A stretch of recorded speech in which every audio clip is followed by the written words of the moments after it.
दशहरा के मौके पर तेलंगाना की हुक्मरान जमात तेलंगाना राष्ट्र समिति भारतीय राष्ट्र समिति से बदल गई है। बरसर इख्तिदार जमात अब रियासती हुकूमत की फलाई स्कीमात को मुल्क भर में नुमायां करेगी ताकि पार्टी कौमी सतह पर एक ताकत बनकर उभर सके। टीआरएस के सरबराह व वजीर आला चंद्रशेखर राव ने विजयदशमी के मौके पर नए नाम का ऐलान किया।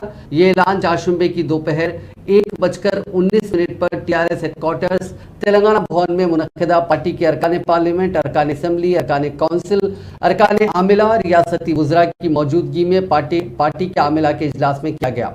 इस इजलास में पार्टी के जिले सुदूर और कॉरपोरेशनों के सुदूर नशीन भी शरीक थे। कौमी सियासत में दाखिल होने पार्टी की मसाई के हिस्से के तौर पर तेलंगाना की बेहतर हुक्मरानी के मॉडल के जरिए मुल्क के अवाम तक पहुंचने की मसाई की जाएगी और मुल्क में बीजेपी से बीआरएस मुकाबला करेगी। इस खुसूस में नाम की तब्दीली की करारदाद मंजूर की गई। इलेक्शन कमीशन को इस सिलसिले में नाम की तब्दीली से अवामी नुमाइंदों के एक्ट के जरिए जल्द ही वाकिफ करवा जाएगा। ये पार्टी तेलंगाना में जारी फलाही स्कीमात जैसे फसल उगाने के लिए किसानों को फराहम की जाने वाली माली इमदाद की स्कीम रैतु बंधु और हर दलित को अपना कारोबार शुरू करने के लिए दी जाने वाली 10 लाख रुपए की ग्रांट की स्कीम दलित बंधु पर तवज्जो देगी। इसी तरह की स्कीमात पर कौमी सतह पर अमल की कोशिशों को उजागर किया जाएगा। दूसरी जानिब बीजेपी ने तेलंगाना हुकूमत की इन स्कीमात को मुफ्त वाली स्कीमात करार दिया था।